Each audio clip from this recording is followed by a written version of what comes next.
You have been described differently by different people. Man of integrity, man of honor, incorruptible. Some simply say you are phenomenal in Nigeria's political landscape. How will you describe yourself personally? Who is Muhammadu Buhari?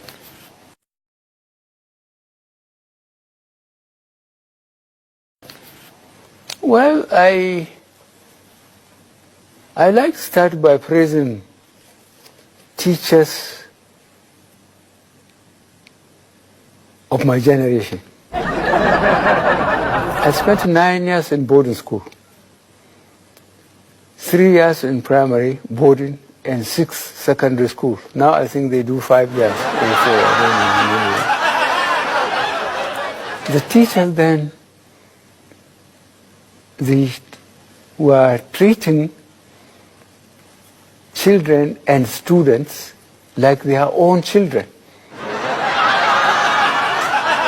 If you do well as a student, they praise you in the classroom and in the assembly hall, which is held daily, 6 times a week. If you misbehave, you will be flogged in front of your class or in the whole assembly hall. So the best out of you is brought physically and academically. You have to be well to survive. You have to do well, be doing well to survive. I was a class monitor. I was a junior prefect. I was a senior prefect. I was a head boy. I earned all those. And I know what I went through. But without good teachers, I wouldn't have been able to do it.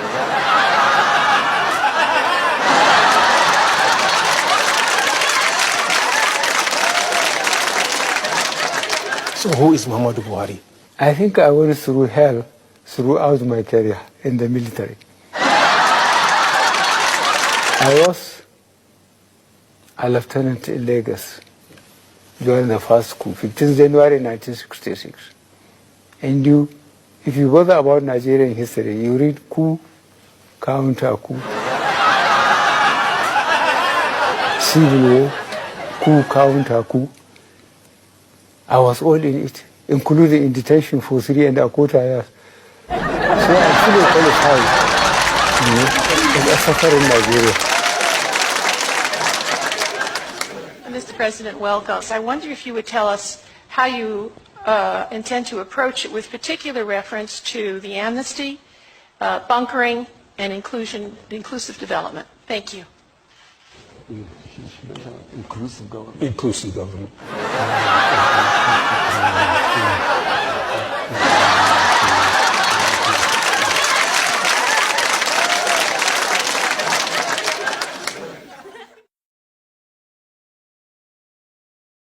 Summit, we've got the Nigerians, actually got some leaders of some fantastically corrupt countries coming to Britain.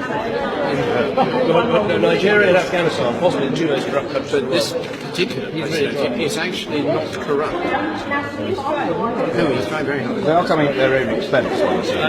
Yes. You are here for an anti-corruption summit and try to tackle this big scourge.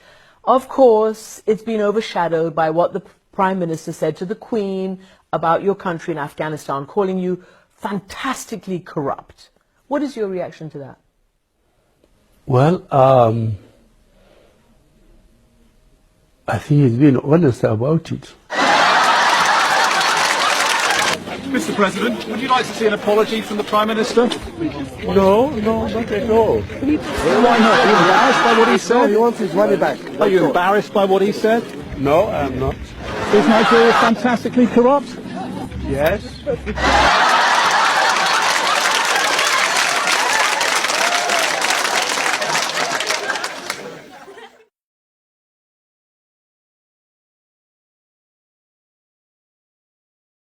Are we likely to use a different approach in the fight against insecurity, especially kidnapping, which is a big issue now, sir? No, I have just seen the IG. I think he is still losing weight. I think he's working very hard.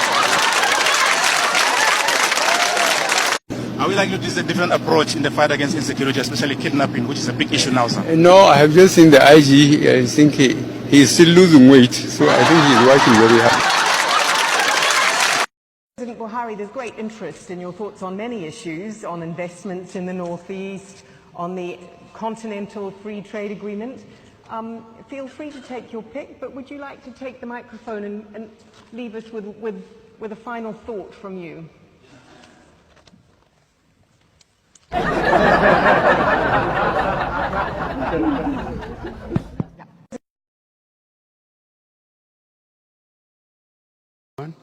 More than 60% of the population is below the age of 30.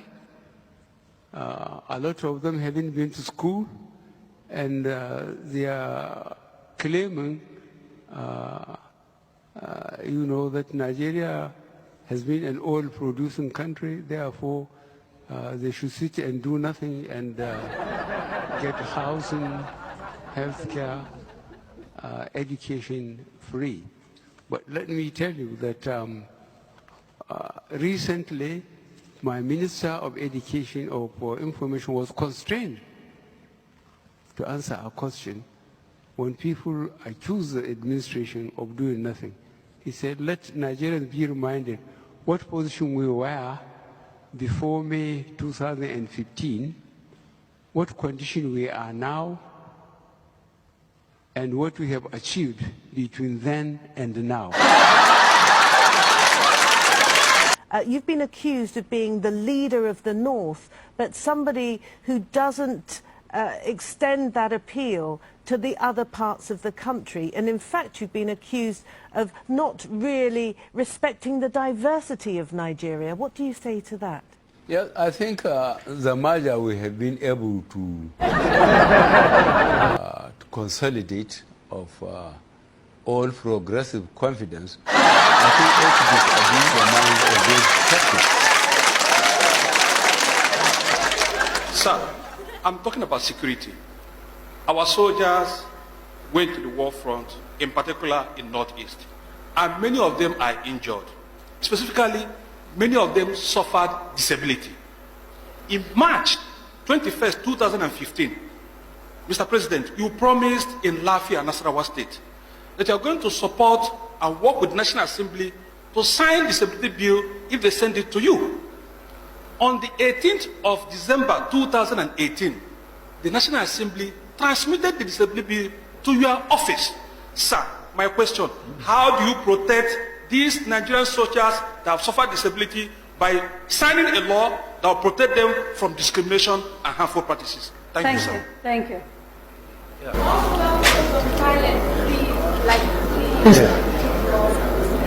In railway, I felt on railway. And then I don't know whether with the person.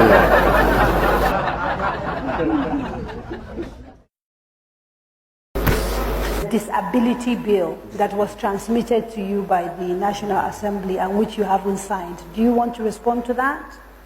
It was asked by a gentleman. Yeah. Injured and rehabilitation. No, the disability bill.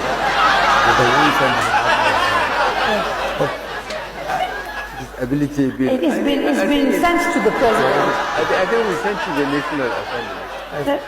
They returned it to you. I'm not aware of that. So as to address the challenges facing the sector. Thank you, Mr. Vice. Livestock. Livestock. National livestock. I will talk. He doesn't know. He doesn't know. These are all directed at Mr. President. So corruption, yes, let me. He can talk for himself. He doesn't know. I think we are going to give you another opportunity to do another 4 years. Why? Well, He doesn't know.